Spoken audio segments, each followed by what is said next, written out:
Hotep family. I decided to do a Facebook Live or just start doing Facebook Live again with this process, this creative process that I'm on in terms of putting together this book, White Black Alliances in the White World. I've been doing a lot of studying and then a lot of brainstorming, and most of it has been a lot of brainstorming, and just the brainstorming consists of a lot of personal observation and just life itself.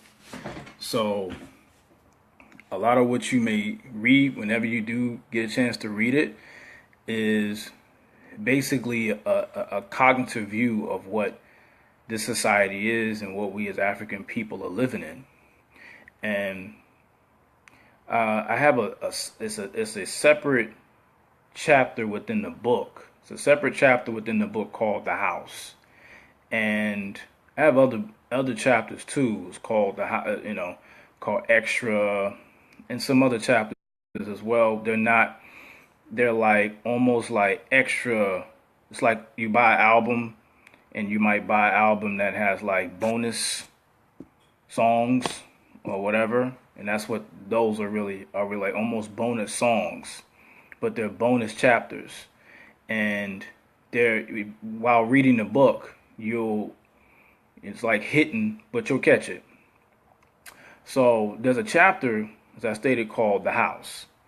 And The House is basically giving you an idea of my take on what this society is in this country and how this country is ran. It's ran like a house. And I start off by talking about and basically giving a quote from what Tariq Nasheed stated in Hidden Colors 3 about how we've been trying to be accepted by white people since slavery. And we've been building, we've been banging at the door, for several hundred years. 500, if you want to say 500, during the time of the Ma'afa period. Now, what we do is we spend most of our time trying to be accepted truthfully, whether it be at jobs. We as black people, we are raised under the acceptance perception of how meaning that we do things to be perceived as this is an acceptable Negro, as opposed to just being a self-sufficient African person, because that's not really what we're after, truthfully. So we recognize the structure of this country. And in recognizing the structure of this country, you realize that you don't really fit into the grand scheme because you were brought over here to work. And because if you're brought over here to work, so what happens is there's no more slavery, there's no more chattel slavery. Now you have the prison industrial complex, which is 50% of black men specifically.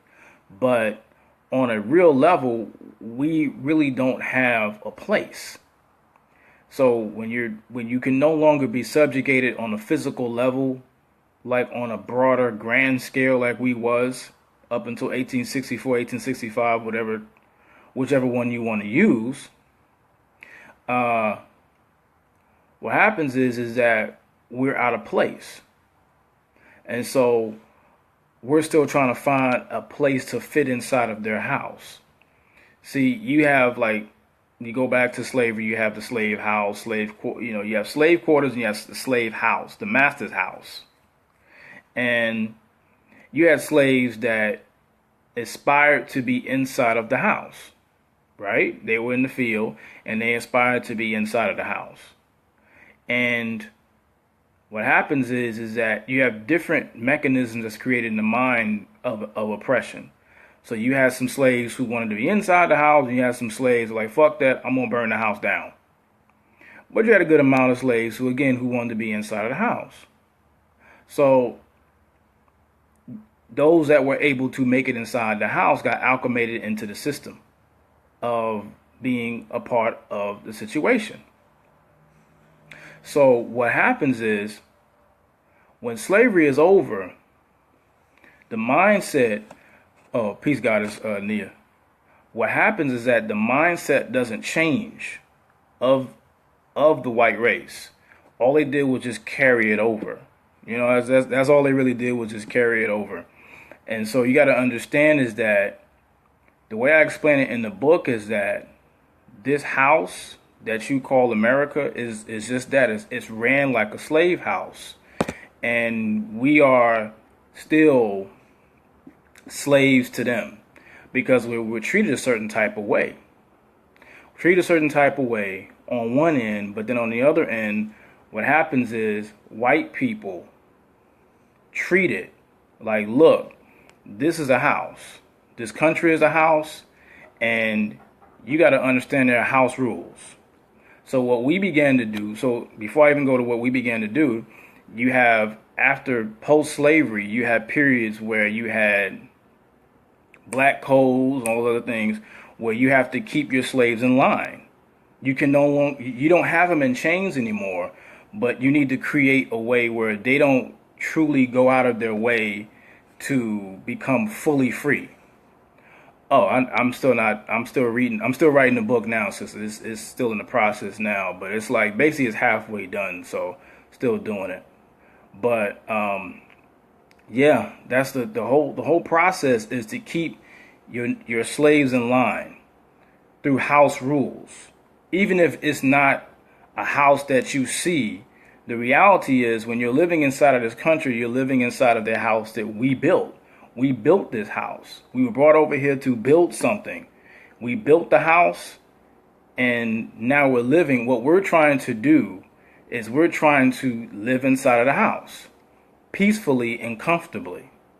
So going back to what I was talking about in terms of is, slave codes and whatnot, and you go from slave codes to black codes where you can find a way to subjugate the people without legally doing what you want to do with them. But then you go into a next level and then you say, okay, how is this house still doing what it is to this day? I mean, you have to realize that this country created what they call house rules that they rule over the rest of the world. And then you have what you call the main rule is containment. When you go into Africa and you're able to contain the resources and you're able to contain other countries where you can control exactly how they move. So because you can control how they move, you're still using house rules outside of America. So, but going back to who we are, that's the same. And then going back again, how you are able to contain the world through house rules is you have different components of that. You got the Army, you got the Navy, you got the Marines, and then you got the Council of Foreign Relations, which, the Rockefeller family is over. And then you have the Trilateral Commission, which is what the Rockefeller family is over, along with the Rothschilds. And then you have, which is the Trilateral Commission, which was a blueprint of Zbigniew Brzezinski. So these, again, are components of the house. The house has never been destroyed. So, but going back into black people, us as African people, what we tend to do, what we're trying to do is be more comfortable. Rather than destroy the house or leave the house, we're trying to be more comfortable within the house. Perfect example is we protest, right? We protest because we want to be more comfortable in the house. And that's just like, okay, rather than creating your own house, you find a way to say, okay, I don't really want to leave the house and I don't want to burn it down. So what I'm going to do is ask and beg for more of a comfortable position in the house, which is what we do, truthfully. That's what the protest and that's what the holding signs is about. You're trying to change something within a house that you built that you know is going based on specific rules, house rules, right? So what happens is you have politicians that they know they can put up, whether it don't have to be Barack Obama. It could be any politician. It could be Maxine Waters. It could be, John Lewis. It could be white politicians. And so what they do is they put them in front of black people because they know this is what gets them, they get black people comfortable. Exactly. It gets them very comfortable in the position that they're in.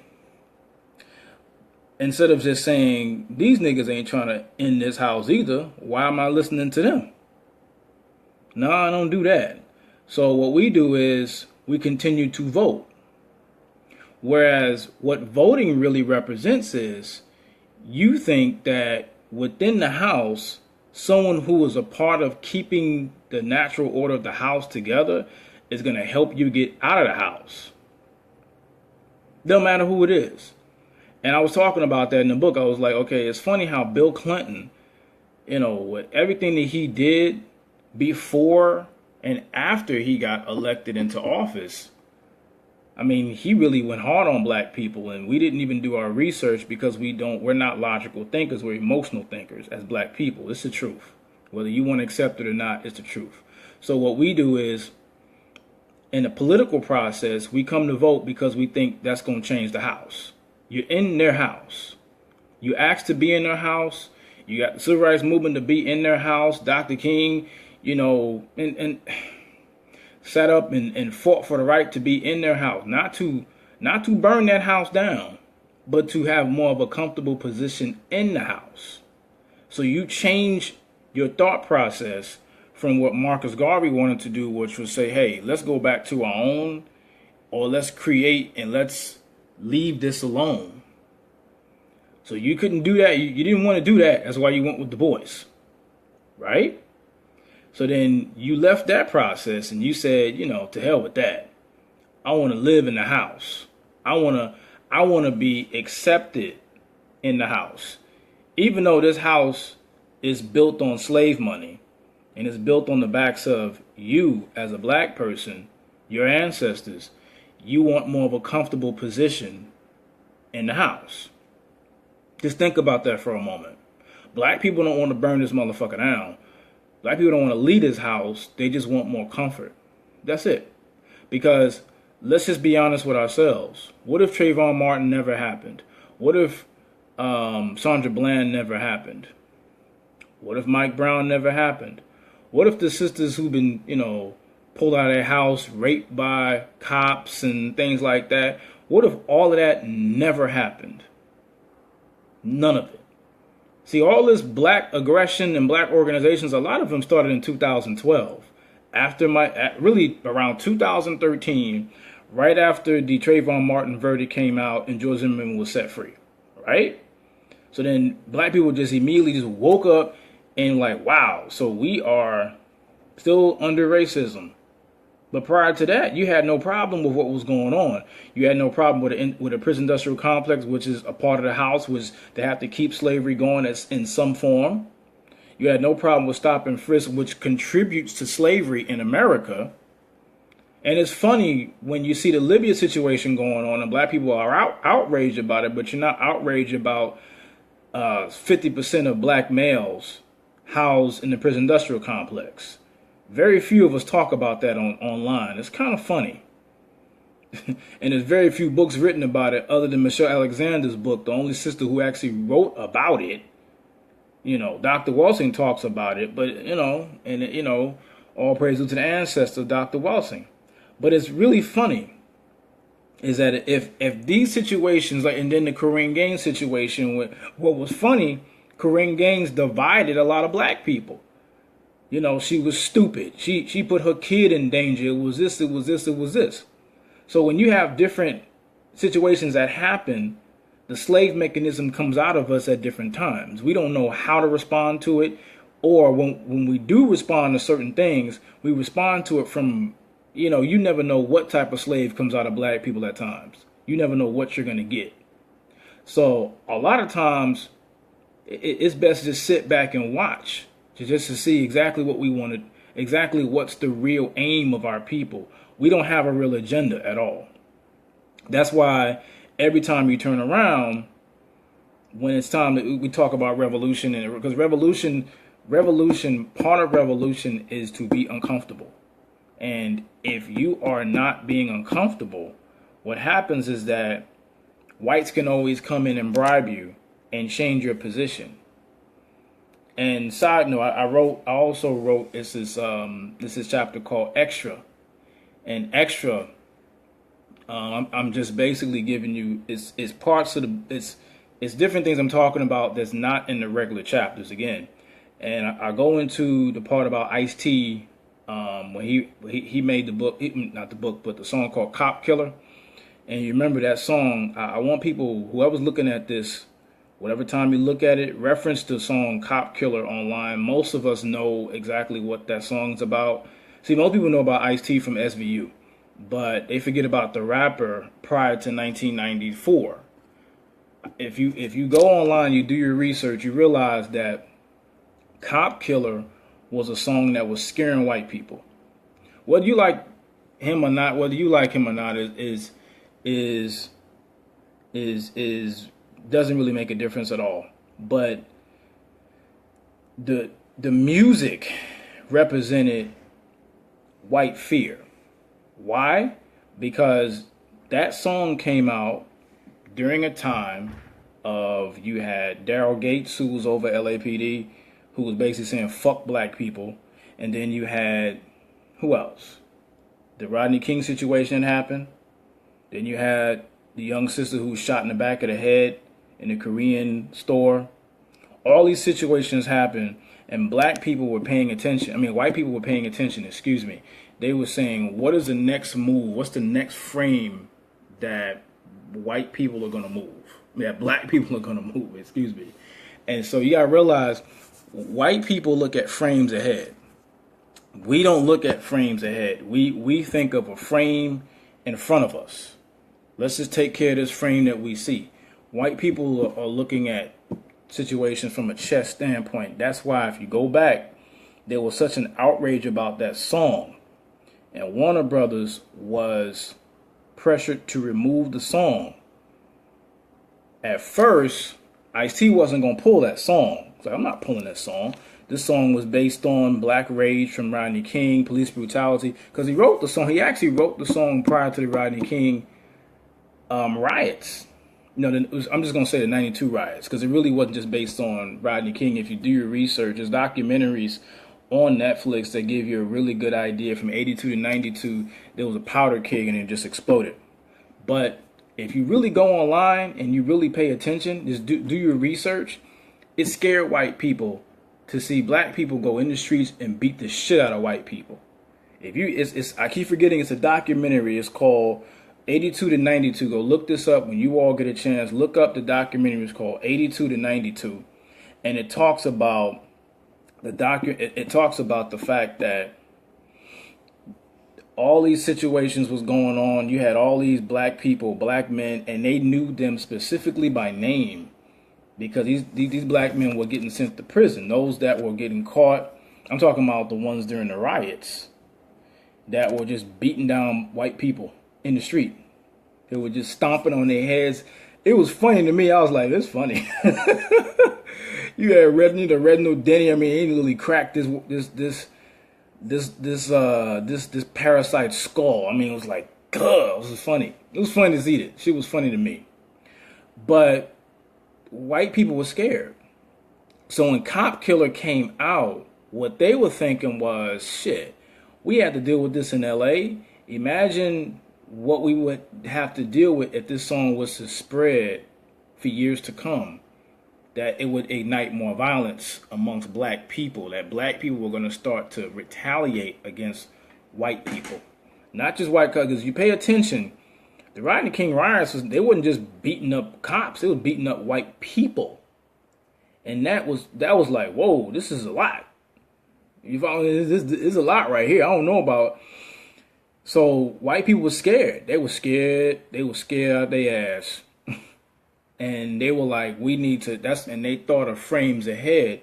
And Ice-T pulled the song. And so now you have to go online and go on YouTube to listen to the song Cop Killer, because then you listen to the song, you'll see exactly what I'm talking about, why it scared white people so much. But that's the point, is that it signified a burning. And the whole thing is about the house, is that the riots signify burning parts of the house down. You're burning down the economic structure of the house of America. And so imagine if black people were to riot all over the place. See, scared Negroes say shit like, why aren't you burning down your own neighborhoods? I'm like, this isn't our neighborhood. We don't own anything here. What is yours is what you own. If you don't own something, it isn't yours, and you can't call it your own neighborhood. That is a dumb statement to make. So when we burn something down in our own neighborhood, it signifies the fact of people who are bloodsuckers of our people. So when you look at a situation like all these different riots and things that go on, that's why they find a way to make you feel guilty about even doing it. Because then you're looking at the situation like, well, damn, I'm burning down my own shit. So it makes you fearful about what you do. Makes you real fearful about this shit when you shouldn't be fearful at all, because this house operates off of black cooperation. If you stop the cooperation, it ends. Again, real revolution is not going to consist of being comfortable in the house. See, we're comfortable in the house. Again, we went through the civil rights movement, and we went specifically, and I illustrate in the book about how we sitting around, especially the civil rights movement, we sat around and we trusted people like Dr. King and the Ralph Abernathy's and the A. Fuller Randolphs, and they were making side deals to keep black people ignorant. And that's the truth. And you can do this, you can do the research yourself, because it's out there and it's a sad reality. But they wanted a more, because these were house niggas. Dr. King was a house nigga, and they wanted more comfortable position for themselves. See, they had the same talented 10th ideology and mindset that basically F the rest of black people, where's our piece of the pie? I will hand you the race over as long as you give me part of this position here in the house. And that was a Dr. King thought process, because Dr. King really was a successor to W.E.B. Du Bois in working with the Rockefeller family. And that's the truth. Whether you like it or not, it's there, and the evidence is out there, and it will be seen. But the reality is that what we want is comfort. And that's why when people say you got to get uncomfortable, you got to get uncomfortable. I don't care if you're sitting on money or not. You got to act like you ain't got none. Sit on that motherfucker. Don't even move it. Be around people who don't mind being uncomfortable. See, the most comfortable Negroes will sell your ass out in a minute because they don't want to be uncomfortable. Pay attention to people who call themselves pro-black, but when you take something away from them like a cell phone, like for example, like comfort. Cell phones make you comfortable because you can go to your phone and you can go through the shit whenever you feel like it. But imagine that shit was taken away from you. Or just imagine you just turn around and just say, you know what, I'm gonna take the battery out for a minute. And I'm gonna sit it up in the closet somewhere and just chill. And just chill on my own. Learn how to unplug from the matrix. If you can unplug from the matrix for a minute, you can disrupt the house because you're not allowing something to control you.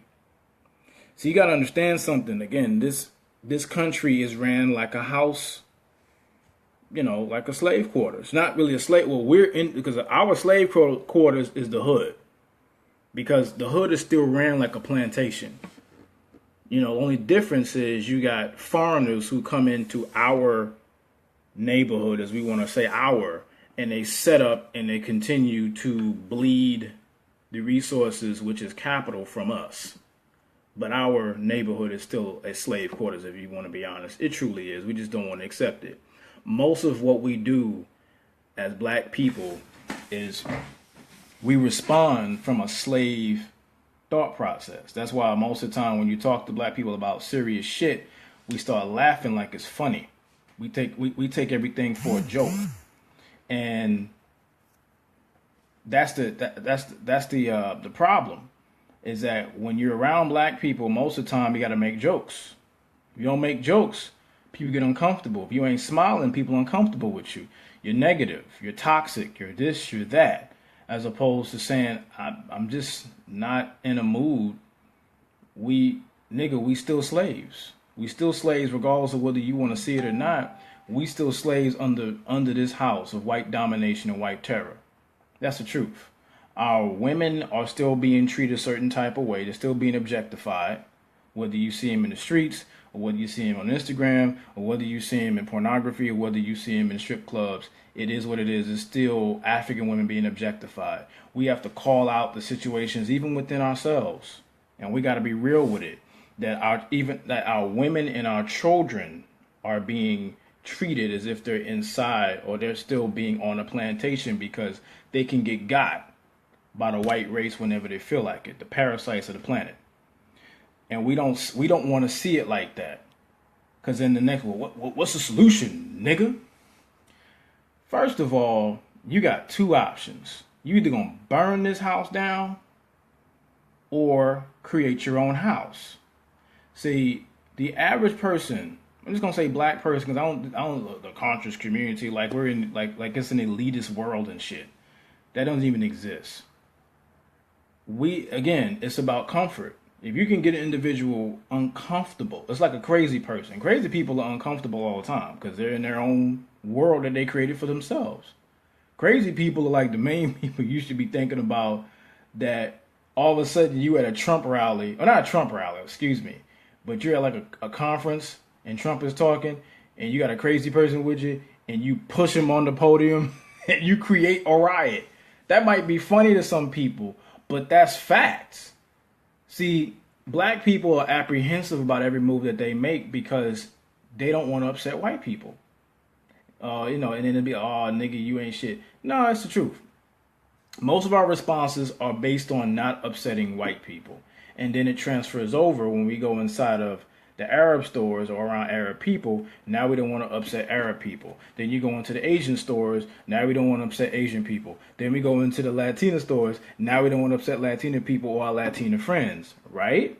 So most of what we do is from a slave thought process. And that is under the dome of the house. That's the reality. The house that we built, we still live under those rules subconsciously. We don't want to change the situation. That's why when you have pedophilia going on, we still act like we're in a slave house. We're in a slave house. So what we do when that's brought to our attention, what we do is we act like it doesn't matter to us anymore. Even if it's our personal children, we don't care because we don't value our own lives. Slaves didn't have anything really to value at all, not even their own life, because you can get killed at any given moment. Whenever the master was mad at you or whatever, it was time for you to die. So you accepted death. Whereas black people are like, let me not make this cracker mad. Because you don't want to upset your position at your job, which is a position in the house.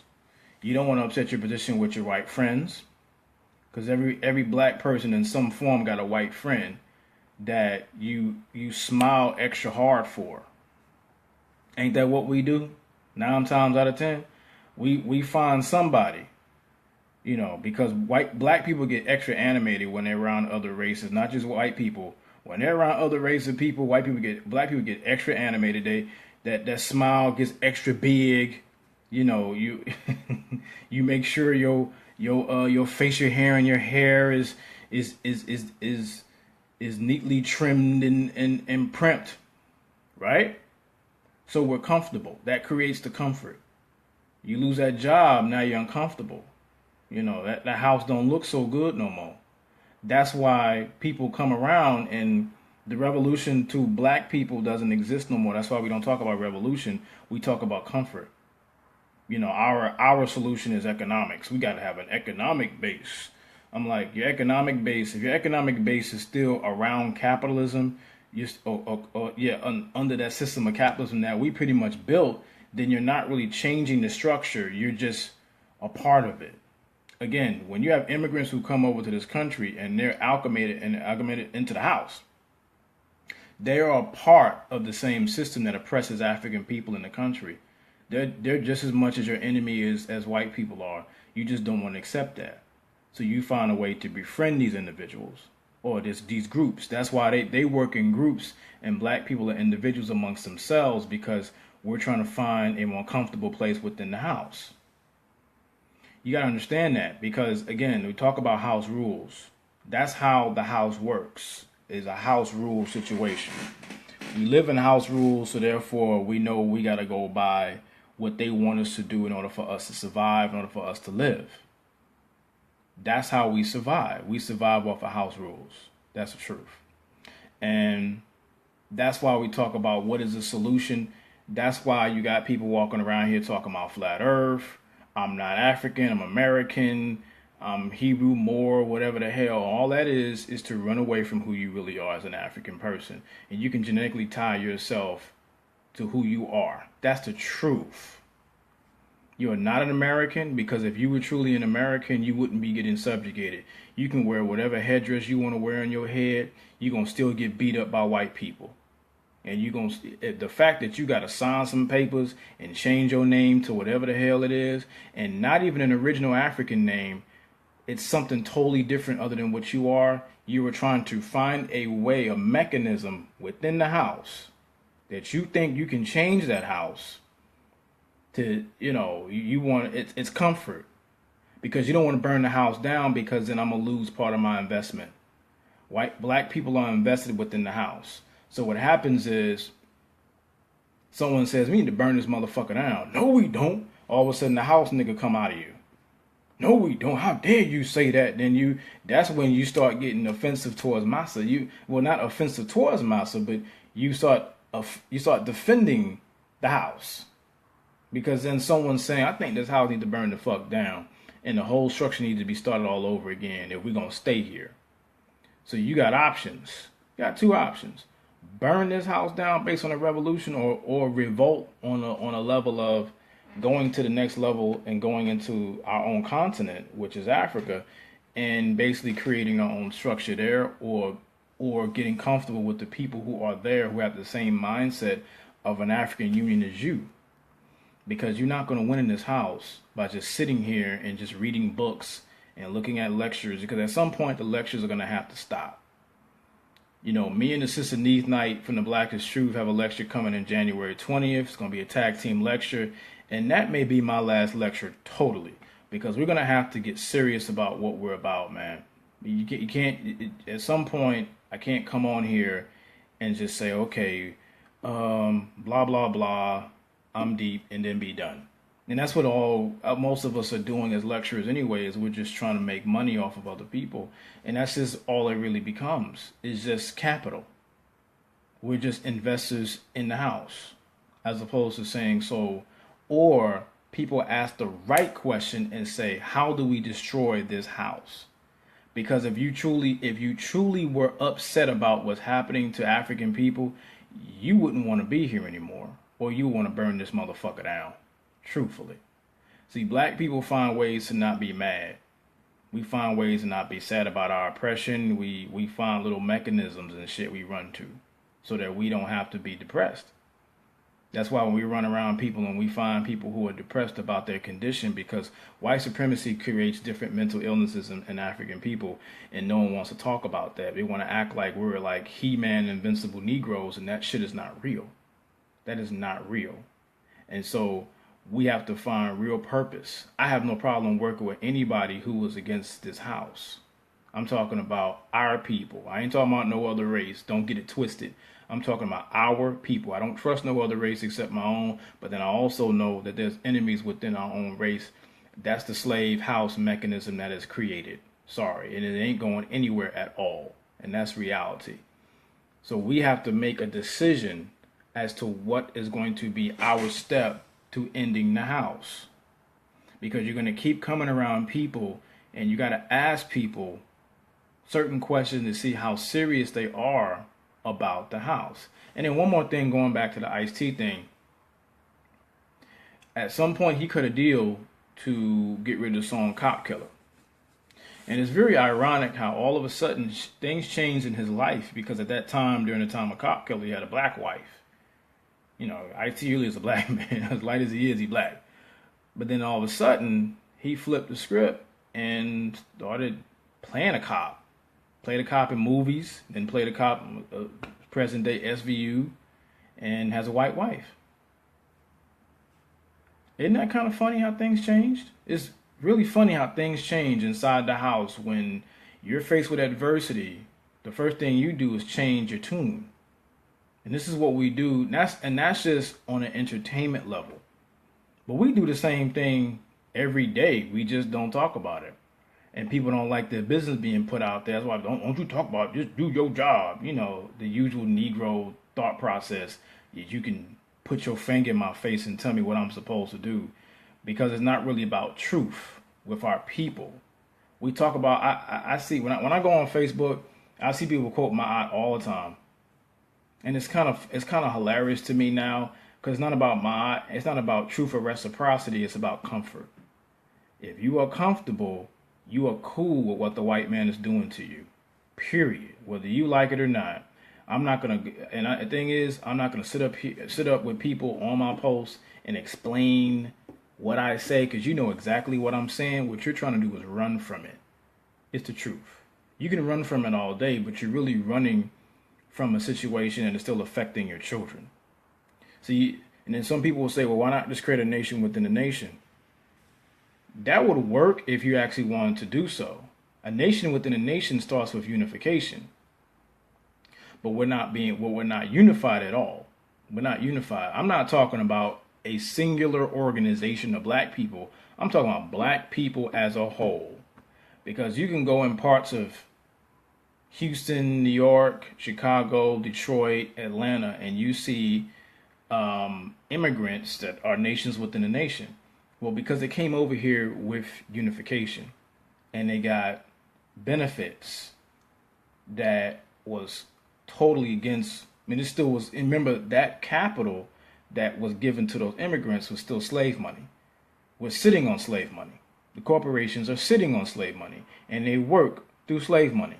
The banks, slave money off of you through the house. That is the reality. So I'm sorry, whether people like it or not, that's the truth. You know, and we have to start bringing truth to power. That's my job, is to bring truth to power. I'm not going to do lectures just to be yelling and screaming and just to be deep. I don't got time for that. It's about presenting information that people can move forward with so we can get to the next level of what we got to do, because the revolution is real. Whether you like it or not, I don't care. The revolution is real. I'm interested in working with people who believe in that. If you believe in let's just do what we do and wade in the water and continue to keep and move real slow like slaves, I ain't got time for you. I don't give a shit about that. All that don't mean nothing. You understand what I'm saying? Let's just get what we need to get and get out of here. Now, if we're not going to get out of here and you're going to stay here, then you better burn this motherfucker down. Truthfully. It's not about having a filter. I don't have a filter no more. Because filters are created through fear. To tell someone what they should or should not say is a fearful Negro, and you got to stay away from Negroes like that, because they will get you killed because they don't want to die. Again, revolution starts with being uncomfortable. If you look at any revolutionary movement, these people were uncomfortable because they were tired of the condition that they were in. Black people are not tired. White people knew they had to get black people comfortable, because they knew if you get these niggas uncomfortable, they may burn this house down, meaning the whole country. So we got to have our mindset set to say, okay, I'm not cool with this shit. So if you ain't cool with it, what we gonna do? Don't come around saying, "Ooh, we need to change our name to such and such, and we got to claim the national." No, that ain't changing shit. I'm not bargaining with these crackers. That's what you want to do. You want to come with a piece of paper and bargain. Fuck bargaining. Burn down. And if they got a problem with it, then that was a Negro you couldn't trust anyway. Period. So that is what the house chapter in my book represents. You're either going to do one thing or the other, or your children are going to continue to die. Plain and simple. We can play this game. We can play the consciousness game all day. All it is a game until you really want to invoke some real change. You know, change also signifies being uncomfortable. You have to be uncomfortable to create change. And we don't know what real change is because we're used to where we are. We don't know. That's why when you introduce new information, when I did the whole post about Oprah Winfrey, it was Negroes that was getting mad and uncomfortable about it because it's the truth. You know, I didn't do anything, and I got a whole bunch of information about Kathy Hughes I didn't even post yet, and that's gonna probably get posted. May or may not, I don't know. But it's like a measuring stick. I have what's called a Negro measuring stick. That's why I post certain things to see exactly where we are, and we're very predictable because we rely on emotion rather than logic. Once you rely on logic, things won't bother you anymore. It won't make no difference. You put things in the proper perspective, and you're able to move forward. But anybody, just like, you know, I'm gonna leave with this. Like, you go back to the book, not the book, but the movie "I Am Not Your Negro" that had, you know, Sam Jackson narrating everything that James Baldwin was saying. Towards the end of that movie, James Baldwin basically was saying, like, why didn't we just kill all the white people up? Why didn't we do that? Like, what's the problem? Because we've been put in positions and places that have made us comfortable, and but at the same time, we're still being lampooned and disrespected in the society. So the same revolutionaries that would be able to burn this house down are on Maury Povich. They're boxing and playing football and playing basketball and singing and rapping. And then you're rapping, you ain't rapping about revolution, you rapping about calling a woman a bitch or a hoe. And you know, it's a caricature. That's how you keep Negroes busy. It is what it is. That's truth. So I just want to say hotep to everybody. We'll be back some more to give people updates on everything. And the book is coming along. Thank you, Nia, for asking about it. It's a slow process. It's a long, winding process because this is me, myself, and it's deep, but it's really a necessary book. It's my one and only. But the information in there is necessary for us to know about the mistakes we made with our own people. Some that were mistakes that we didn't learn from, and some were race traitorism, and that needs to be exposed because it's still going on to this day.